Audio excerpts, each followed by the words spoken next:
Good afternoon, good morning to some of you. I'll go ahead and give everyone just another minute or so to join and we'll get started.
All right, let's go ahead and begin. First of all, thank you for joining us today for today's tips and tricks webinar on template documents, automatic doc requests, and quick packs. For those of you that know me, my name is Drew. I'm a member of the support team here at Floify, and I'll be taking you through the webinar today. As I'm going through the webinar, if you have any questions, comments, or feedback about template docs or any other functionality of the platform, please use the live chat feature on your screen to reach out to the team directly. I do have some team members that are standing by to address any questions or comments you may have along the way. If you have a personal wish list or any recommendations for features you would like us to cover in upcoming tips and tricks webinars, please send your ideas to us through the live chat as well. All right, so what will be covered today? Today we're going to cover template document lists and repository, auto doc requests or business rules, quick packs, and adding doc requests to existing loan flows. So let's go ahead and start with the template documents. Template documents are essentially a list of document names and requests you can use time and again for new loan flows. Meaning if you're going to ask for the same documents over and over, you can create templates for them. That way you can add them to automatic doc requests, you can add them to quick packs, or just have them on hand to easily ask for later. That's this list here. The basis of auto doc requests and quick packs is template documents. Every auto doc request and every quick pack are based off of the available template documents. They can also be created for a borrower and a co-borrower. So not only do you have to have documents for a borrower, but if you want to spell out real clearly which documents you need from a borrower and which documents you need from a co-borrower, you can create co-borrower documents as well. Now, template documents can be a simple document request. They can be questions. We do have available forms or e-signature documents. So if you need to ask for DocuSign or Floify e-sign docs, you can ask for those as well. Let's go ahead and take a look at these.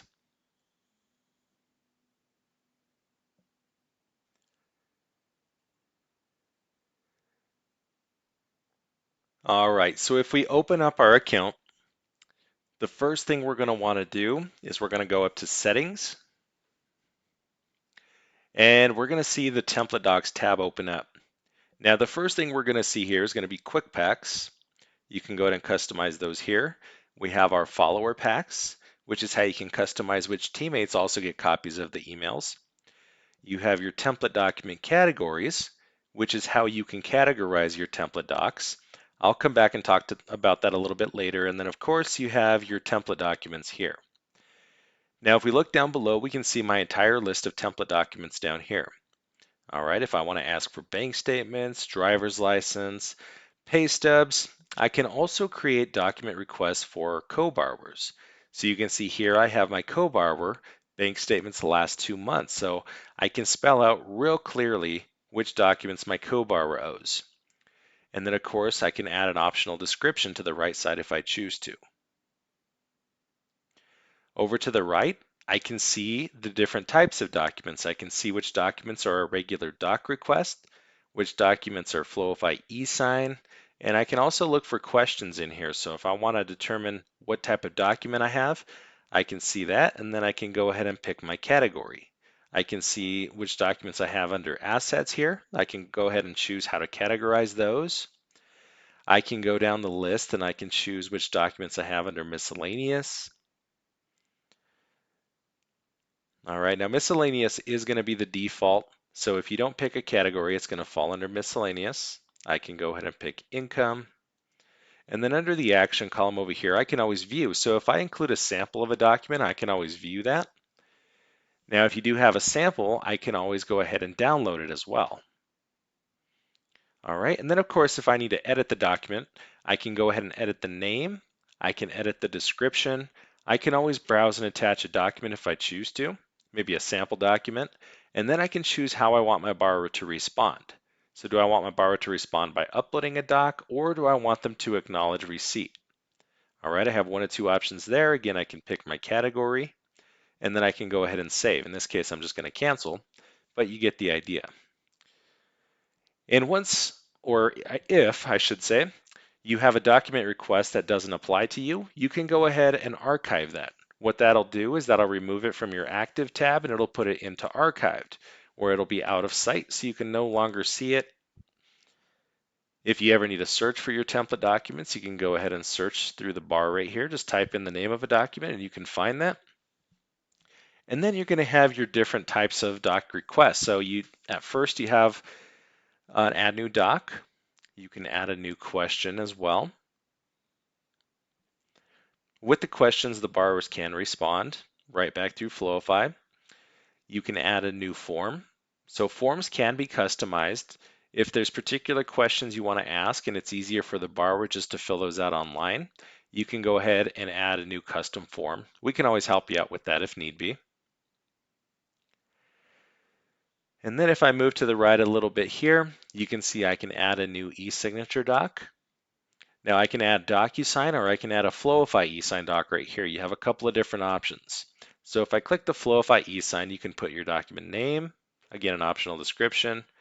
I'll pick my category, and you do have to have an existing template. Now you can see I have a couple set up here. I have a couple of borrower's authorizations here. All right, and then once you set that up, that document will also get added to your documents list right down below. All right, so you're going to be showing that there's an e-signature document that's now added to your template documents. Now let's go back to the categories. So again, we have assets, miscellaneous. We can choose how we want to categorize our documents right over here. Okay, now if we go into template document categories, this is where we can set those up. You can see I made a few here. I have application, assets, income, miscellaneous, and a few others as well. All right, and that's how you categorize those documents. Now let me show you what it looks like when they're on a loan flow. So if you go into Bobby Borrower here, let's say I'm asking for different types of documents and I'm in the docs owed, docs pending. These tabs will show in any one of those buckets there. We have assets, we can click income, we can click miscellaneous. And depending on how we have these documents categorized, that's where they will show up under that particular tab. Now there is one caveat here. Notice how this says 10 up top, and under assets I have 2, income I show 4, and miscellaneous I show 4. Now, I will say that borrowers do sometimes miss these. If you're using categories, they'll only see 2 documents there, or they'll see 4, whatever it is. So they do have a tendency to miss those. On the other hand, a lot of LOs just like to use one category. And if you do that, this is what it'll look like. All of your templates will show right below that one category under the miscellaneous tab. All right, it makes it a little easier because all of your documents are listed under one tab or one category. All right, now let's go ahead and talk about the automatic doc requests. These are a collection of document requests based on borrower's answers to the 1003 application. So depending on how your borrower answers the question, Maybe they're specifying that they're looking for a purchase versus a refinance, or maybe they're specifying that they're self-employed versus getting employment income. Based on those answers, you can ask for specific documents right from Floify. All right, now with automatic doc requests, you can create business rules to cover different scenarios, just as I mentioned. With automatic doc request, the, the documents will automatically be added to the loan flow when the borrower finishes their application. So once the borrower finishes, they'll automatically get taken into the portal, and those documents are asked for immediately. And these are only triggered when the borrower finishes their application. So automatic doc requests can only be used at this time. They cannot be used after the fact. That's where quick packs come in, and we'll get to that here in a little bit.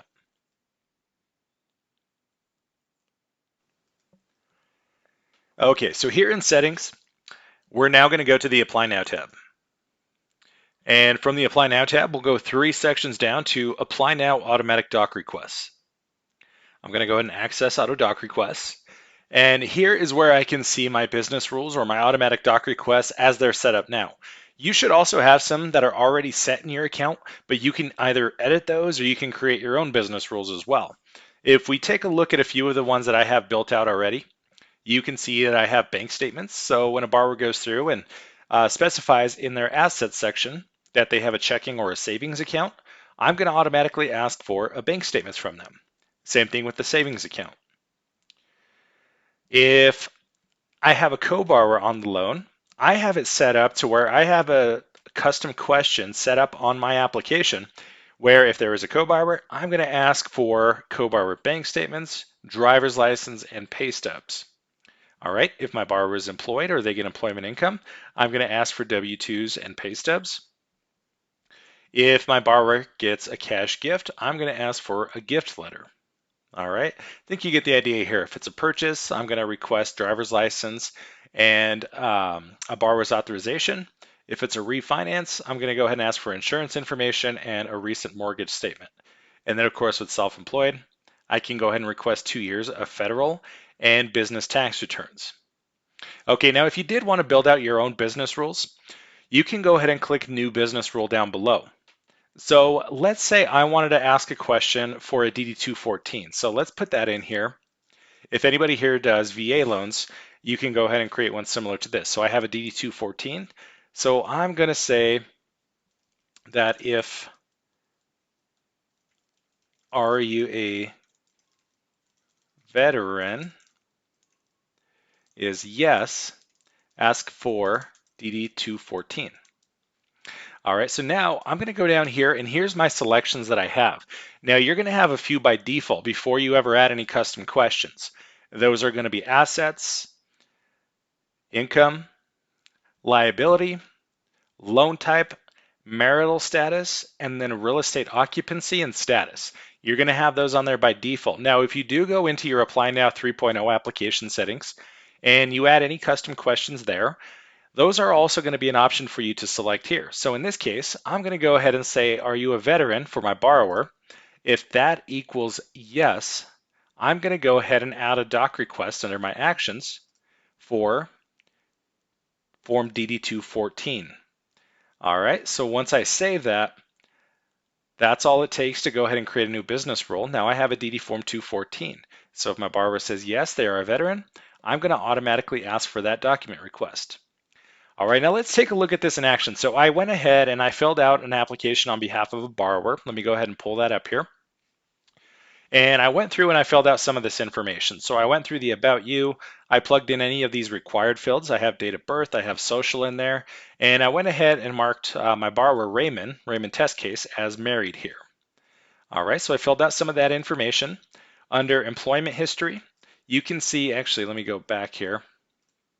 You can see that I marked that they are not self-employed and that they get employment income. So that should automatically trigger W-2s and pay stubs the way that I have my business rules set up. All right, so I go ahead and I'll move down. I also have some additional questions. So I'm asking, are you a veteran? And I'm marking yes as the borrower here. All right, so that should trigger that Form DD-214 that I just added. And I did add a co-borrower in here as well.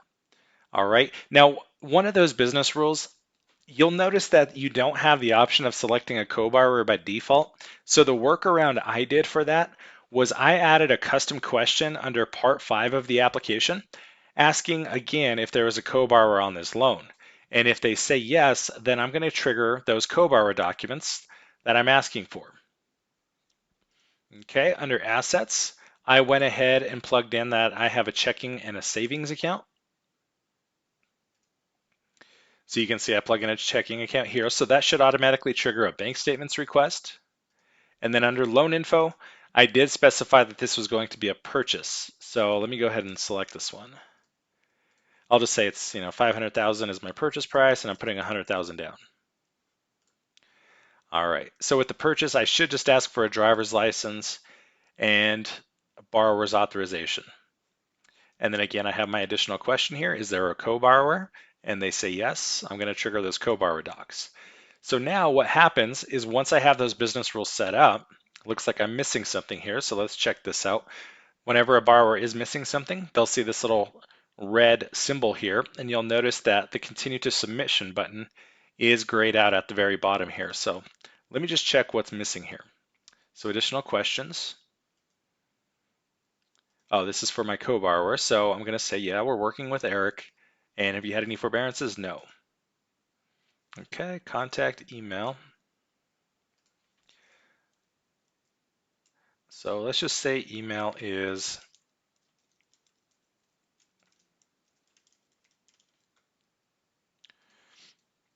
0330. Okay.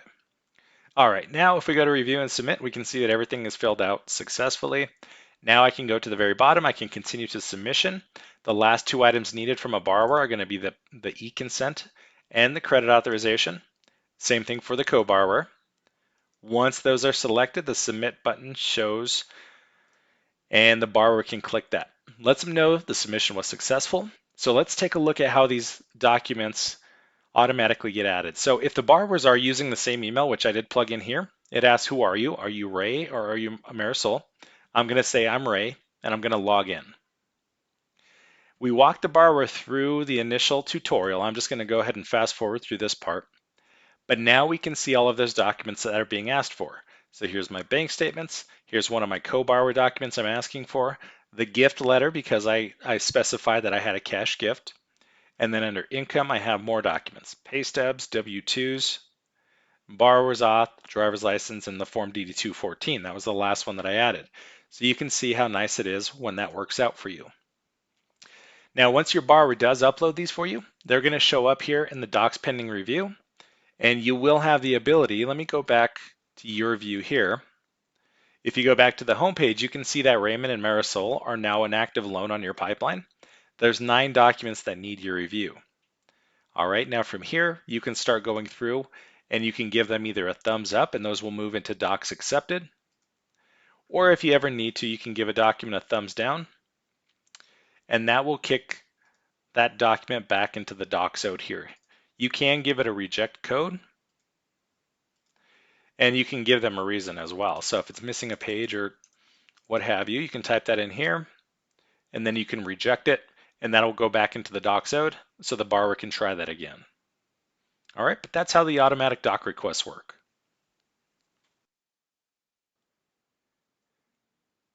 All right, now let's talk about the quick packs. So quick packs are essentially a collection or a pack of documents to save time when creating a needs list. Now, these can be used when you're manually starting a loan flow or converting a prospect to an active loan flow.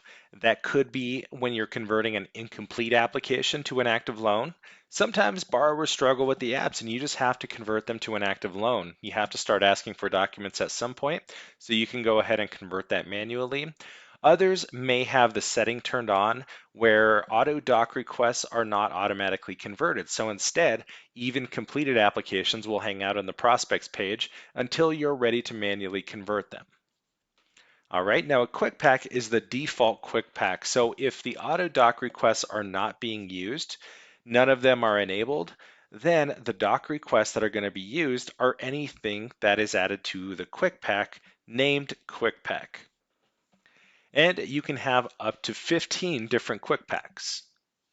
So let's go ahead and take a look at this in action. All right, so let's take a look at how quick packs are used. So still in settings, when you initially go there, you're going to see the template documents tab open up, and quick packs are going to be the first option that you see here. You can click Manage Quick Packs to open this up, and you can see that I already have a few built out here. So I have a refinance, where I'm going to ask for specific documents if I choose my refinance quick pack. I can ask for specific docs if I have my conventional pre-approval. I did create a quick pack for my co-borrower documents as well. That way, if I'm initially not asking for co-borrower documents, I can hop into the quick pack later, and you can see how I went ahead and created my pack here. I have my co-borrower bank statements, driver's license, pay stubs, and my federal tax returns. All right, so I can go ahead and pick those 4 documents right from a quick pack. I have FHA and also a private money quick pack if I want to go ahead and build that out. Again, you have up to 15 quick packs that you can build out here. But for instance, if I select my refinance quick pack, then I'm asking for bank statements, driver's license, homeowner's insurance info, W-2s, credit card authorization form, and I can ask for any other refinance documents, such as a mortgage statement. I know that's pretty common with the refinance. So when I click Save, I'll now be able to select this group of documents whenever I'm either starting a loan flow or I wanted to add that later on during the loan process. Now, if you have automatic convert turned on, however, you don't want to use any of those business rules, the quick pack titled quick pack, this one right here, this is the one that'll automatically be used. All right, so if the business rules aren't built out or you just choose not to enable any of those, it'll automatically default to this quick pack here. This is the one that's used for any automations. So if I open this one up again, I'm going to have my bank statements.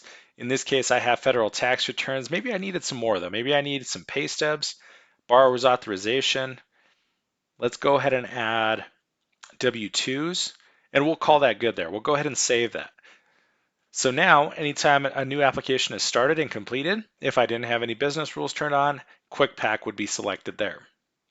Now, there's a couple of different ways that you can use Quick Packs. One way is right from the homepage. Let's say you already have an application from a borrower, and at this point, you just want to collect documents from them. If you click Start New Loan Flow, that's going to take you to that Start New Loan Flow page. All right, you can put a flow name, you can put your borrower's email, their name first and last, and then you can put their preferred name and a phone number for them as well. All right, now if you scroll down the page, you'll see the option of setting up your needs list. You can go ahead and select the quick pack for your borrower.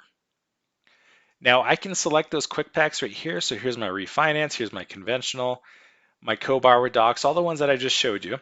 Let's say I wanted to go ahead and select my refinance quick pack. It automatically pulls up those documents that I selected for my refinance quick pack. So this is a nice time saver for you. If you're manually starting a loan, you don't necessarily want to go one by one and select your template documents. Just create a quick pack and it'll save you some time. The nice thing about the quick packs as well is if you already have certain documents, maybe you already have a driver's license, you can simply uncheck it and now it'll just automatically ask for these 5 documents there instead. Or on the other hand, if you want to go through any of your template docs, assets, income, I can go through and I can select any additional documents that I might need here. I just click, go back to selected, and there's my documents I can add to this loan flow. All right, on top of that, if I don't have template documents created, I can always use the one-off document request down below. So if I click the blue plus here, I can go ahead and name my document. Maybe I need a letter of explanation. And I want to know what the credit inquiry is for, I can add one-off documents as I please. You can add as many one-off docs as you want right here. All right, now once you click Start New Loan Flow, that'll create an active loan right on your pipeline view, asking for these documents here. The borrower would receive an email with a link. They'll click the link, set a password, and then they'll log in and see all of these documents in their Docs Owed bucket. Now, the other way that you can use Quick Packs is right from the prospects page. If you have any incomplete applications sitting here, anytime you see the hourglass here to the left, that means you have an incomplete application. There also is a setting where you can turn off the automatic conversion to an active loan flow. So if you want, even completed applications can sit right here in prospects. Now what you can do is when you're ready to convert any one of these, let's say it was Drew Tester, you can click on the folder icon which says convert to a live loan flow. It'll let you know that the application is incomplete, and that's fine.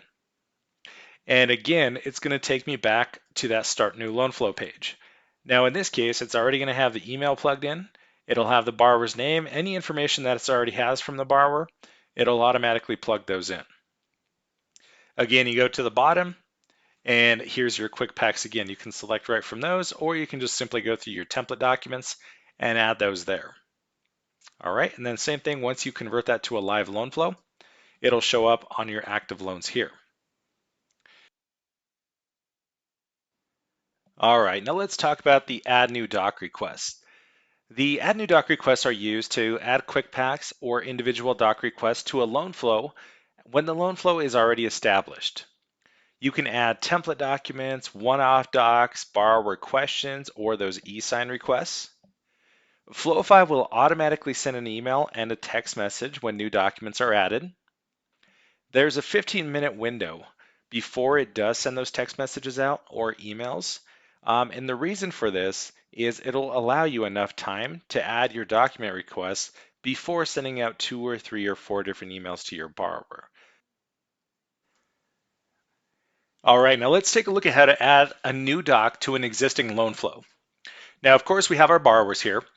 The first thing we have to do is click into the loan flow. So we can click on the red, yellow, or green buckets to access this loan flow. I'm just going to go into the doc zone. Now from here, I can go ahead and find add new doc. I'll go ahead and click on that, and I have a few different options as you can see.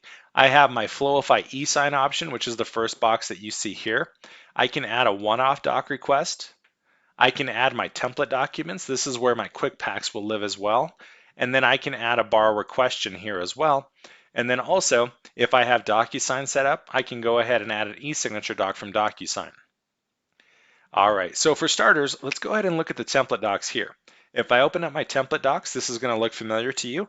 You can either select a quick pack from here, same quick packs we've been working with. You can go ahead and select whichever one it is that you need, or you can go one by one and you can select the documents right from here. So if I go to all, maybe I just want to scan my documents, and let's say I need federal tax returns and I need the most recent mortgage statement.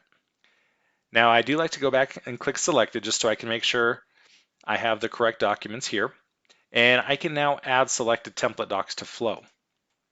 Once you add a template document to your doc zone, the email and text message are going to go out here in about 15 minutes. The reason for that is because we want to allow you enough time to add any additional documents that you need without sending out 2 or 3 or 4 different emails.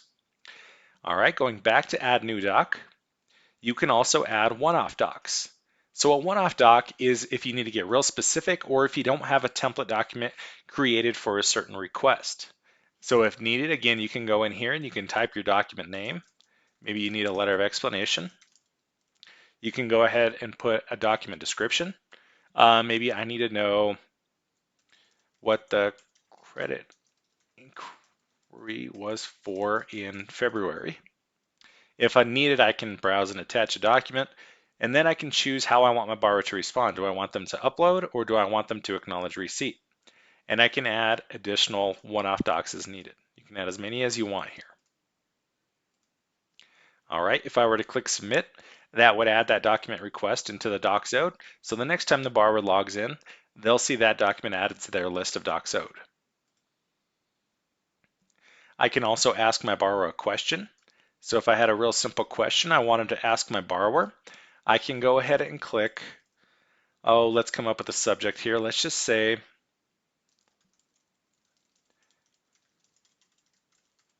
how do you want your name to read on the title?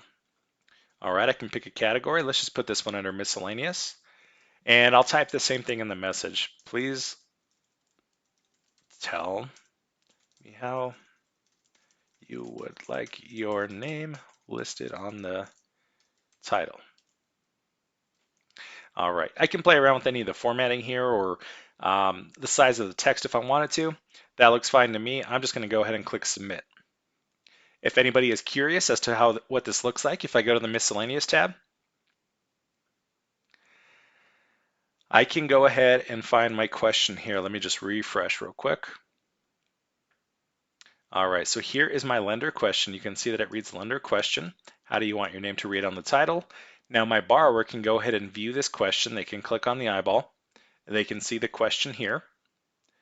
Now they can close out and they can click reply. They'll also see the question here. And then they can type in their response and then submit that through to you.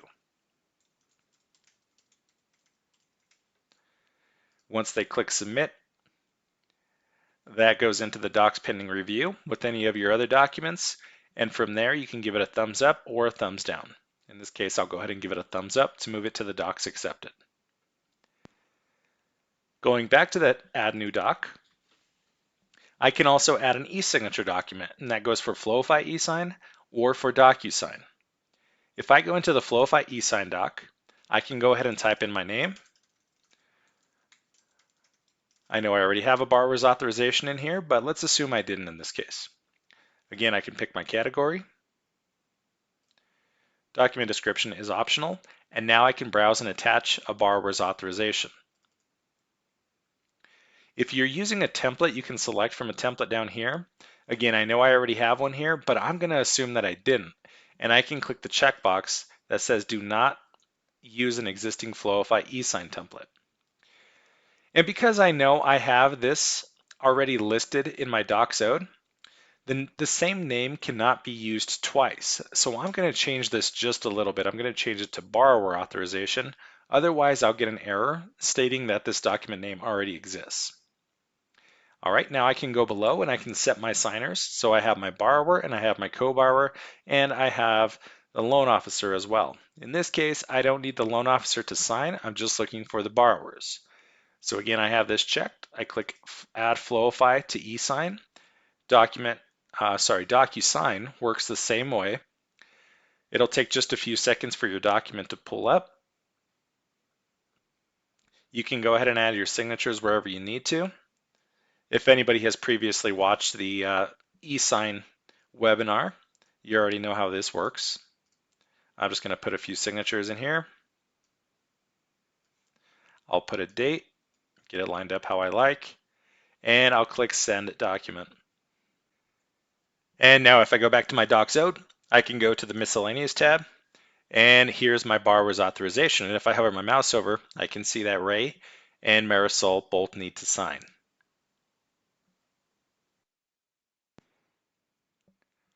And for anybody interested in seeing what the email looks like that goes out to the borrowers, this is what's called the Add New Doc request. It'll say the activity on your loan. It'll show the borrower's name, hi Ray and Marisol. This is an automated message. We have the following new request for you, and it will list out the federal tax returns, most recent mortgage statement in my case. So any docs that you add will show up on this email and on this text message. That's it for today. I just want to say thank you for joining us. If you do have any questions, comments, feedback, please feel free to send those to support@floify.com. I also do want to point out that we have a new feature request option that you can use in the bottom right-hand corner of your Floify account. If you have any ideas or anything you think most of our users would benefit from, feel free to go ahead and add a feature request, and our product team will go ahead and take that into consideration. I hope you were able to get something out of this today, even if you know all about those. Sometimes it helps to kind of go back to the basics. But again, I do thank you. I hope you all have a great day, and thank you again for your attendance.